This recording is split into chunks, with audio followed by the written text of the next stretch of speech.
Ayun guys, for today's video may pupuntahan nga pala tayo na ilog. Bali naka-set up na nga pala tayo ng mga gamit natin. At syempre may helmet na tayo para safe tayo sa mga rides natin. Yun lang, ride safe sa atin lahat. Alright mga tol, papunta muna tayo sa gasoline station. Syempre, kailangan natin magpakarga. Medyo malayo kasi, pero okay naman yung daan. Highway naman yung daan eh. Pagas tayo ng 100 pesos. Okay na yun. Kasi medyo malaki yung tangke nito. Saka ang full tank nito eh, di ko alam kung baka nasa 700 to 800 ganyan.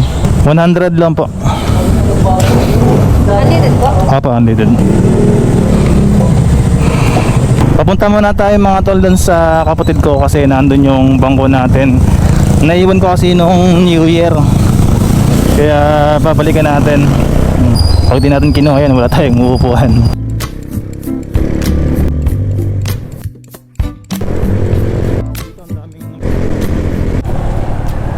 Guys, balian dito na nga pala tayo sa pupunta nating spot. Malapit na tayo rito. Doon lang tayo pupunta sa may ilog. Dito sa may thank you, come again. Doon yung daan pa kaliwa. Ayan guys. Bali bibili lang tayo ng sardinas. May sardinas po kayo, yung kulay pula. Pabili nga po siya isang sibuyas. Yun lang yung ulamin natin, sardinas lang. Okay na yun, tayo lang naman eh. Sardinas tapos sibuyas. Sige yun na lang po. Yung kulay pula po. Baka naman, sardinas. Ate, malabo ba ilog ngayon? Malabo po yung ilog? Ha? Yeah. Not sure kung malabo yung ilog mga tol. Tara, punta na tayo dun sa may ilog. Siyempre kakain muna tayo, mag-aalauna na eh. Ayan mga tol, ito nga pala yung papasukin natin na hindi naman siya ganun kalabo. Kung makikita ninyo, diba napakalinaw ng tubig. Kulay green. Medyo maratod lang yung daan. Yan. Guys, dito nga pala tayo ma-place sa may ilalim ng tulay. Ayan o. Ito yung papuntang Manila pag ganun, tapos papuntang Bicol. Malililipat tayo dun sa may spot na yan, dun sa may part na yan.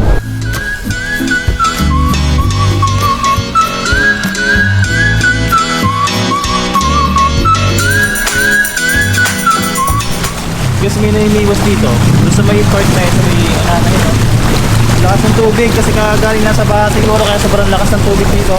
Ang tagal ng biyahe natin, grabe, gawa ng sobrang traffic, ang daming mga biyahero guys. Kaya hindi tayo agad makasingit sa mga biyahe natin. Dumadaan yung mga sakyan sa maganda lang dito pag umulan, safe tayo. Kaya dito tayo mga place sa may part na yun.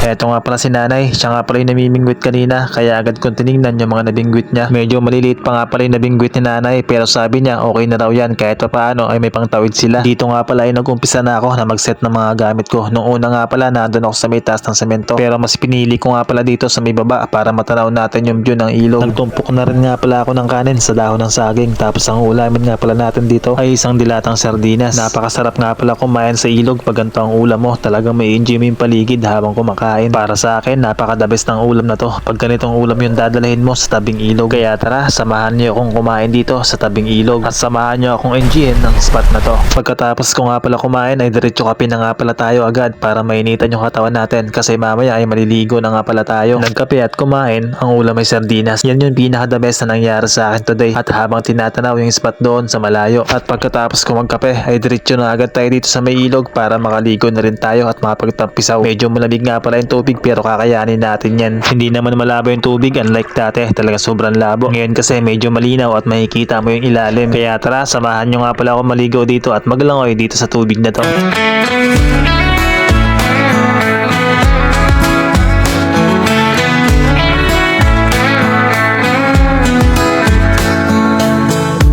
Underneath the starry sky